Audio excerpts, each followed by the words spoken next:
What is up, all you friends, true believers, and newcomers alike? It is time for a haul. So why don't you join me, Superfly Comics guys? We unwrap some of these bad boys, get some first impressions. Now these won't be reviews because I like to save those for when I've actually read the books. But if that's something you want to see, well then subscribing is the answer, and then you can be ready when I do put out those reviews. Now I do have one trade paperback I want to start with first, but then we will do the Omnis in ascending order of my personal excitement for them. So if you enjoy the video at any point, you know how to show it, and as always, you are more than welcome to leave your own thoughts down below in the comments and have a discussion with me. I very much enjoy doing that. But with that out of the way, let's just get into this and nerd out over some comic books together. Okay, so as I said, I do have one trade paperback I want to start with first, and that is Spider-Man Dark Web. Now, before a bunch of you click off the video, let me explain. This was gifted to me by a friend because my birthday month is May. So that's where this came from. Here we have a cover price of 35 US, 43.75 Canadian. And we can just dive right in and I can talk a little bit about this. So Dark Web, as far as I'm aware, is an event from the current ongoing run of Spidey. Oh, that's cool. You can see a bit of a contents page of all the stories and issues that you get in here. Yeah, so this is from the current ongoing run by Zeb Wells and John Romita Jr., which I'll be honest, I haven't heard the best things about this current ongoing run. It seems to be polarizing for a lot of people. People have been complaining about how Peter and MJ's relationship in particular has been handled in this. But I can't really comment much. I don't know much about the ongoing run or this event. But hey, my friends knew I am an avid Spidey fan, to say the least. So it's very kind of them to gift this to me. The art's looking pretty interesting. I saw some work by John Romita Jr. in here. Some interesting new costumes for Spidey. Dang, look at that. That's pretty cool. This happens right after the Nick Spencer run and the whole Spider-Man Beyond stuff, which we'll get to in a bit. But yeah, the art looks pretty cool. I just know that people, in terms of the story and the writing, they've been a bit iffy on it. But hey, I'm still willing to give it a shot, right? Just got to finish get through the Nick Spencer run first, and then, I mean, if they ever put out an omnibus run of the Zeb Wells run, I'm not sure. At this point, I'm convinced I'll be picking it up, but I'll definitely give this a try and see what I think. All right, now it's time for the Omnis, baby. I teased this one a little bit as I was talking about Dark Web, but here we have the Amazing Spider-Man Beyond Omnibus. Let's crack this sucker open.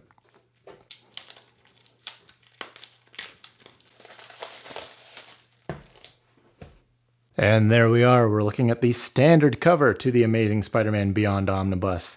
This one actually has a total of 3 covers, so the standard plus 2 DMs. I will throw those up for you right here. One of them was a Craven cover, and then another one was MJ and Black Cat looking all spicy together. But this one just appealed to me the most, so that's the one I went with. Here is the spine. And the back. Well, look at that. Look who it is. Ben Reilly is back. If you saw my recent Clone Saga reviews, you'll know exactly who that is. But here we have a cover price of 100 US, 125 Canadian. I picked this up from In-Stock Trades as it was getting released. That's where I got mine from. Let's have a look under the dust jacket here. Slide this sucker off. Ooh, okay. Okay, let's have a look at this. Faceless dude here, interesting. Some homages to Amazing Spider-Man 50. An issue title that I don't want to say in case people think it's a spoiler. There's the spine. Oh, so it's a wraparound. Okay, so you guys know the drill. Let me stretch this and then we'll take a look at that. Okay, so the initial flip through is done, and that is what the eye looks like. There's really isn't one.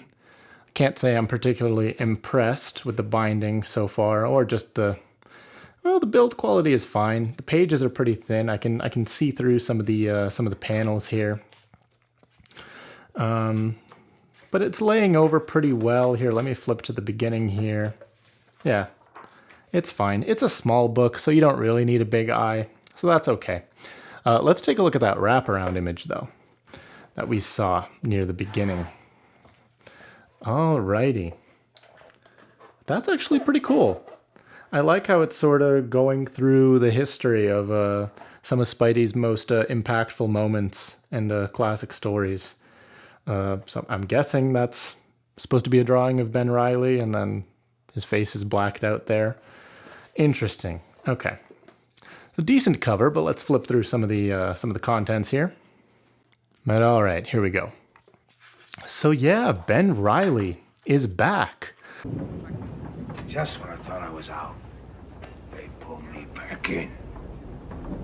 Because, clearly I just enjoyed the Clone Saga so much that it left me frothing at the mouth for more. But no, don't get me wrong. I do like Ben Reilly. I think he's an interesting character. There's a lot of potential there for him. He's the clone of Spider-Man. It's just that potential wasn't really realized much in the Clone Saga, was it? But, oh, damn. Hold on. That's a sick spread page, though. I don't recognize the artist. The eyes look very Bagley-esque to me, but this isn't exactly Mark Bagley. So I'm not really sure. Yeah, those eyes there aren't very Bagley-esque. But that art, the art looks really cool. Anyway, so Amazing Spider-Man Beyond, from what I understand, it took place right after the Nick Spencer run, which recently ended. So this was kind of a transitional phase between the end of Nick Spencer's run and the start of the current run, which is being written by Zeb Wells. But I can't say I know much about it. I just know Ben Reilly is somehow coming back. The Beyond in the title refers to this sort of corporation known as the Beyond Corporation. I don't know if they're evil or good or what's going on. I mean, knowing how these story goes, they're probably evil, let's be honest. But I don't really know what else to make of it. I'm just, oh my god, it's Morbin time. All right, best story ever. No, I'm just kidding. But I'm curious to find out what's going on in this. So this will probably be a pretty good stopping point for my collection of Amazing Spider-Man Omnis, because this basically takes us right up till the present, and that's kind of been my goal with collecting Amazing Spider-Man in Omni format. Just trying to collect from the beginning up until the present as much as I can. And there is that other cover, direct market cover for this omnibus that I alluded to before. But yeah, art looks cool. I've heard some decent things about this series, so looking forward to checking it out. Okay, so we are still going in ascending order of my personal excitement for these books. So the fact that we started the list with 2 Spidey books should tell you just the magnitude of stories we're dealing with. And who better to send to write a high magnitude story than Jonathan Hickman himself. Here we have the Avengers Omnibus by Jonathan Hickman, Volume 2. Let's open this sucker up.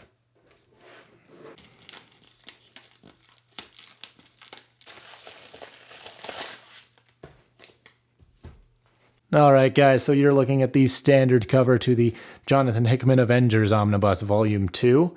This one done by Esad Ribic, who, I don't know, he's kind of hot and cold for me. I like the way he does panel composition and action scenes, but faces, I can't usually vibe with how he draws faces. And you can see the Captain America's face and Black Widow's face and even Thor's face. It's a little off. They're a little goofy looking to me.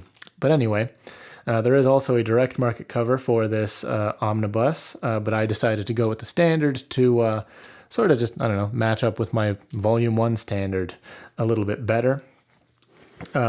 Although, speaking of which, there is the spine, and let's get something out of the way right off the bat. The spines do not connect properly. That's just how it is. If that bothers you enough to not want to buy the book, I don't know, more power to you, I guess. It is what it is. Sometimes you just have to deal with it. But cover price, $125 US, $156.25 Canadian. That is an epic picture of Doctor Doom there. At least I'm going to assume it's Doctor Doom. I haven't read this story before, but I've heard everything dies. Everybody dies. Dude. Not everybody. No. Is that? No. Whatever. Can we rewind that part? Yeah. Okay, so those are the kind of stakes we're dealing with. Good to know. Let's get the dust jacket off.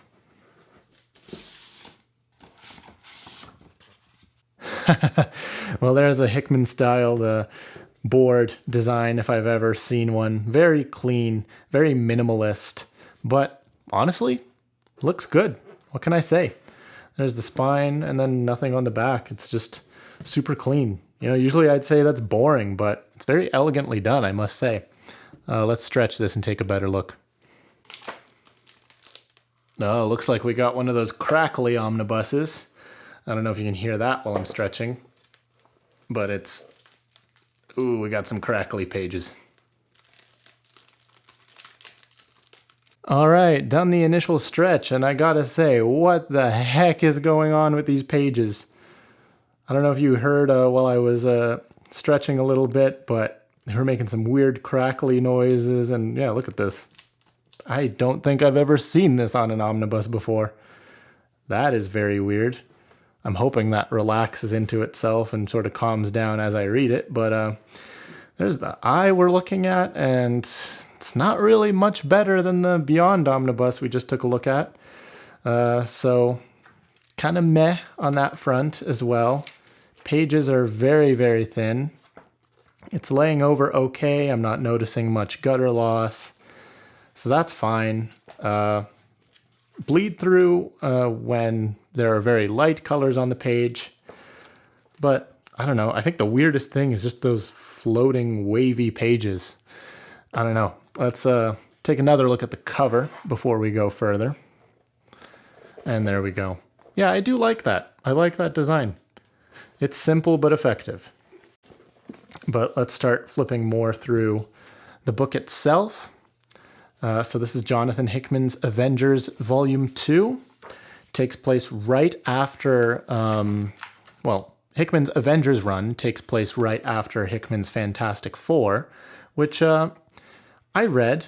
I thought it was all right. I know people sing that series as praises from the high heavens, but I don't know. The Hickman's Fantastic Four, I didn't click with it as much as some people, but I still thought it was pretty enjoyable for someone who's generally an outsider to the Fantastic Four. I'm not that familiar with them. But really, this Avengers run is why I read Fantastic Four, because this is what I really want to get to. I'm much more into the Avengers than I am the Fantastic Four, and everybody basically says you kind of have to read Hickman's Fantastic Four before you read this, because that sets up a lot of things. So I was like, okay, I will do that. One thing I don't really like about Hickman's omnibuses is that he doesn't include the issue covers. I think that's a specific choice made by him, but they don't include the covers to the issues. Rather, it's all sort of one big story. They sort of lump all the issues into one, and then they put all the covers at the end. And I don't know how I feel about that. It just kind of feels a bit weird while you're reading. Sometimes it's like, you're like, I don't know, is this a good stopping point? Or should I read a couple more issues? I don't know. I like sort of the separation of the issues, the distinct separation, so that you can sort of decide how much you want to read, when to stop. But anyway, this is kind of what I'm interested in reading. I hear it's one of the just big Marvel blockbusters of recent times. Actually leads right into Secret Wars. So lots of stakes. Probably when I get to reading this, I'm going to do Avengers and then read Secret Wars. And then I actually want to read Miles Volume 2. because Miles Morales Volume 1 ended basically at the beginning of Secret Wars. So once I get through Secret Wars, then I can continue that reading. Yeah, I'm definitely not a complicated guy. But looks pretty good. All right, up next we've got a couple of very lucky eBay finds, starting with John Byrne's Sensational She-Hulk. So, as you can see, we don't actually have to unwrap anything because I got this used. So here we have the standard cover to this omnibus. There is also a direct market cover, which I believe is the cover to She-Hulk. Is it number 4? I don't think it's number 1. I can't remember, but I'll throw it up there. Let's have a look at the spine. Very, very interesting. This might be my very first omnibus with a flat spine. But there you go. We'll see how that looks when we give it a stretch. Got a nice image of She-Hulk there. Yeah, that's from the direct market cover. I know that for sure. Oh, there it is. So I might have been right. I think it is She-Hulk number 4. Buy this omnibus or she'll rip up all your X-Men hardcovers too.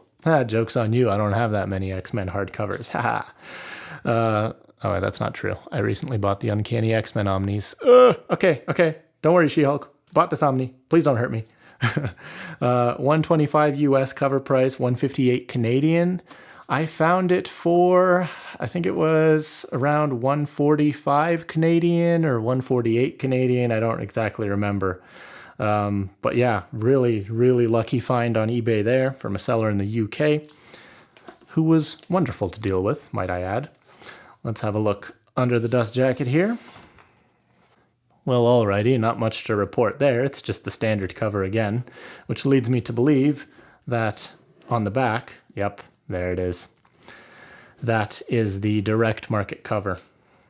Very, very nice. You know, if I had the choice, I would have preferred this one, but I'm not going to be picky if I find an out-of-print omnibus for under cover price. But let's have a stretch and then we'll take a look. And there we go. First stretch is done. And look at that. I know flat spines tend to get a bit of a bad rap in the omnibus community because they don't have, the eyes aren't as good. But look at that. It looks pretty solid to me.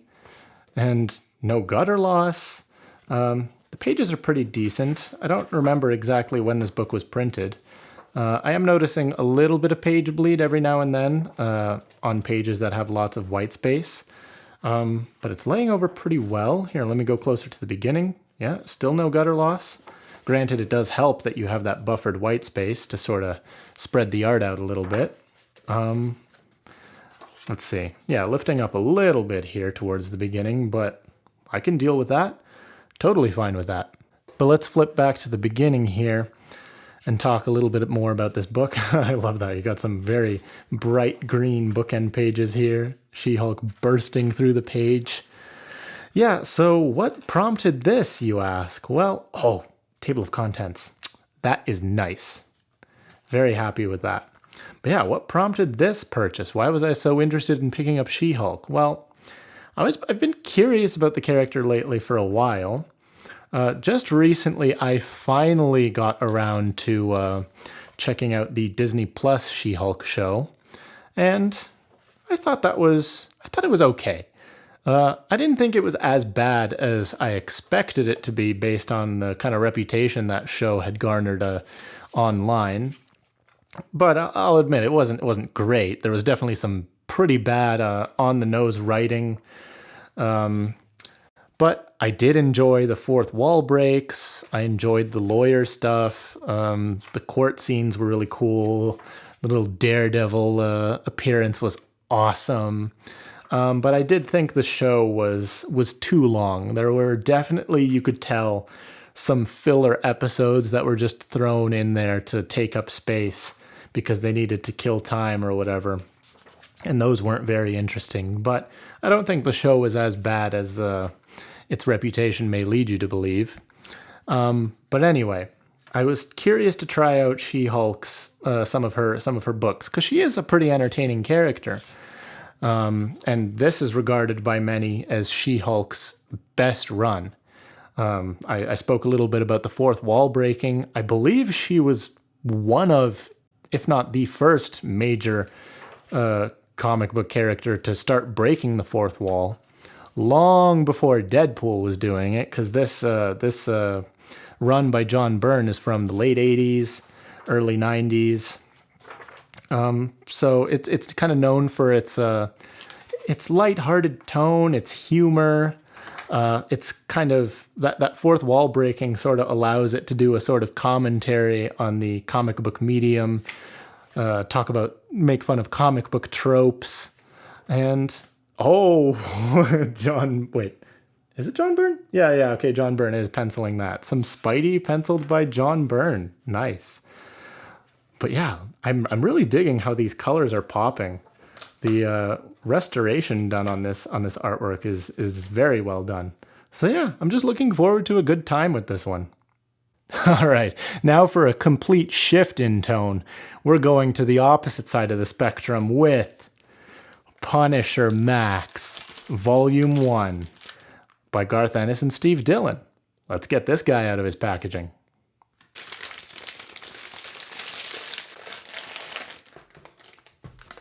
Alrighty, here we are, Punisher Max Omnibus Volume 1.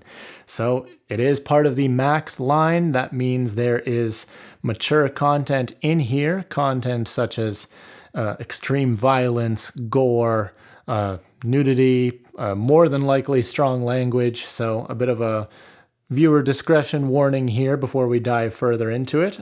We got the standard cover here. Actually, no, I take that back. I think this is the only cover currently available for this omnibus because I don't think it's been reprinted, at least not with multiple covers. There is the spine. So you can see you got the Max Omnibus logo there too. And the back. Good old Frank Castle there pointing his pistol at you. Cover price of $100 US, 127 Canadian. How much did I get this for? I think the seller sold it to me for 110 US. So not terrible. Just $10 over cover price. Let's have a look under the dust jacket. There we are, very basic looking. If they ever do reprint this omnibus, I imagine they'll probably change up the board to actually have some art on it. But you can see, I mean, it's black and white. It's still sticking with the Punisher theme, right? There's the Punisher logo, of course. So let's quickly stretch this and talk a bit more about it.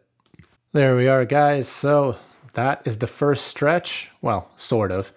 And yeah, you just gotta love Marvel Omnis from around this time. Look at that eye. Beautiful. Won't be worried about any gutter loss with this one, but keep in mind, I did pick this up secondhand, so it's already more than likely been stretched by the previous owner. But it's in pretty good condition. Yeah, just keep in mind, this is a Max title, so mature content warning once again. But let's flip back to the beginning here and start taking a look. So again, a few hauls ago, you might have noticed I picked up Punisher Max Omnibus Volume 2. And in that video, I was like, well, I'm very happy I have that book, but I don't know when I'm going to be able to read it because I don't really see myself picking up Punisher Max Volume 1 anytime soon because this book has been ridiculously hard to find, out of print for quite a while now. And I don't really know if Marvel plans on reprinting it anytime soon because I know Punisher is kind of in a weird state right now in terms of publicity because there was some misappropriation going on of the Punisher symbol. I think there was some police groups in the US who were using the Punisher symbol as like an aggressive, oppressive statement, or like it was kind of like representing police brutality or something like that. And that's just so stupid to me because it's like, these people clearly have never read a Punisher comic then, or don't know the Punisher character, because it's like the Punisher doesn't stand for oppression. He's like completely anti-establishment. He does his own thing. It's like these police groups are strapping on a logo that basically represents an outlaw. It's like, I don't know. The irony there is kind of interesting. But anyway, I hope Marvel decides to reprint this just so more people can get their hands on it. Because like I said, this is regarded as one of Punisher's best runs by Garth Ennis and Steve Dillon, who I believe are also known for working on the Preacher comic book series. But yeah, I was never super into the Punisher until I got into his Netflix show, the one with John Bernthal, and I thought that one was great. So I was willing to give him a shot with his comics, and that led to me trying to track down which one was his best run, and then that led us here. So now I can start that journey. And now, the final book in the haul, and therefore my most anticipated one out of the whole video, coming to you from across the Spider-Verse. Spider-Man 2099, Volume 1, baby, let's go!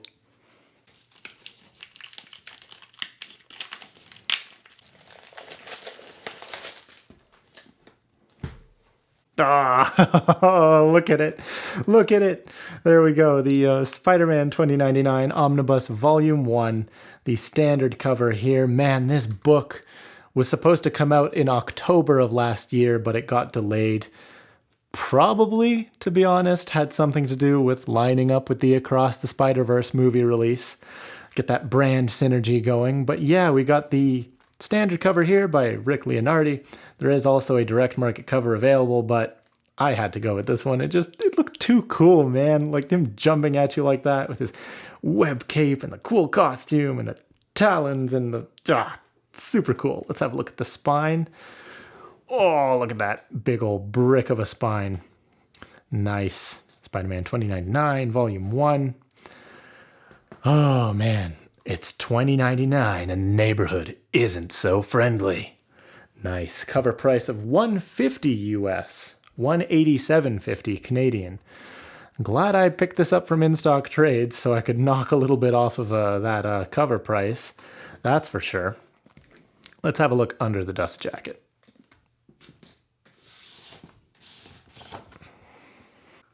Interesting. We got a peach-colored motif here. Pretty cool. There's the spine again of the board. A little bit different. Honestly, I think I like this better than the dust jacket spine. Maybe. I don't know. Whoa. Angry Miguel there. I think I don't actually know. Is that Miguel? No, it has to be because he's got the talons. Yeah. Anyway, let's give this a stretch and go from there. And there we go, ladies and gentlemen.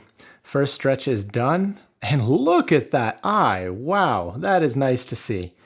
Okay, so we didn't start off very good in terms of the build quality for some of these Omnis, but it's nice to see we're ending on a strong note here. Although the pages are quite thin, so you can see through some of them. So maybe I shouldn't speak too soon. But generally, looking pretty good. Not noticing gutter loss. Let's flip through some chunks and sort of evaluate that more closely. Yeah, looking pretty good. As I go to the beginning, it's sort of balancing itself out properly. There's a bit of a spread page. Yeah, I'm not really losing much art there, so I'm happy with that. Let's have a look at that cover that we saw for the boards. So let's flip that around. Oh, nice. Very nice. You know, it's subtle, but it kind of grows on you after a while. It didn't blow me away right out of the gates, but I like it. I like it. So let's start flipping through this. All right, guys, here we go. Here we go. Nice. Got some credits here. Oh, love to see that. Table of contents, and it's looking like we're going to get some page numbers, which is nice. But all right, what's the... I was going to say, what's the hype? That's the hype, baby. Look at that. Spider-Man 2099. So what's going on here? Is Peter Parker just like 100 years old or something? No. This is Miguel O'Hara. That's me, ready to save the universe and looking good while doing it. Different Spider-Man. Spider-Man of the future. So he's half Mexican, half Irish, which you can kind of get hints of from his name. But his he's a completely different character. His powers are a little bit different. For example, he doesn't have a spider sense. He has what I believe they refer to as accelerated vision. So it's sort of like just hyper reflexes.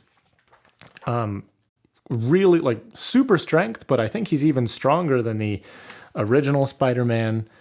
His suit, I believe, is nigh on indestructible because it's made out of unstable molecules, which is like the same material as the Fantastic Four suits.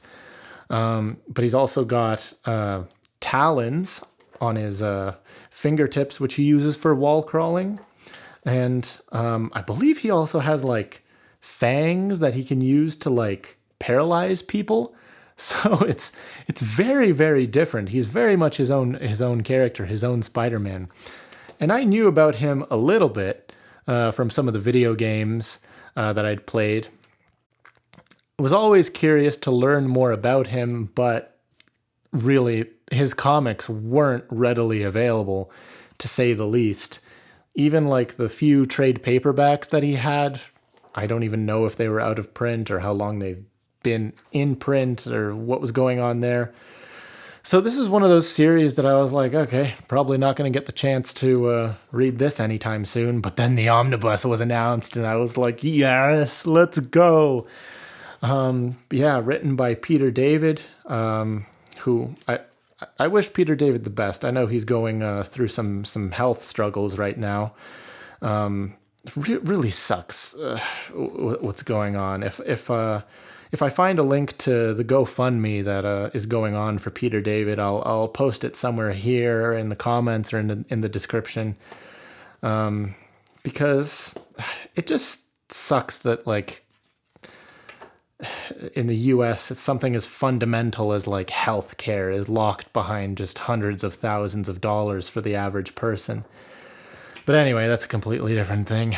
If I find that link, I'll leave it somewhere here, and then if you wish to support, you can.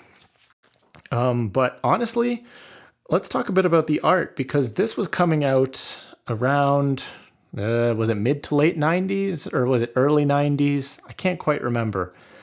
And if you've seen some of my other reviews with the 90s books, you know I tend to struggle with 90s art. But so far, this is looking pretty good. It doesn't have that sort of like exaggerated all over the place paneling that sort of disorients me. The coloring generally looks pretty okay. It doesn't have the sort of exaggerated proportions or like everybody's a cyborg or covered in pouches and straps. So hey, you know what? Maybe I'll appreciate this 90s artwork. It definitely looks pretty cool. But yeah, very excited to try this out. Very excited to learn more about Miguel, especially after the resounding success that was the Across the Spider-Verse movie. If you haven't seen that, I definitely recommend it. It's just a Spider-Man lover's dream. It's so well done. I don't think I can rank the movie yet, but it's really, really good.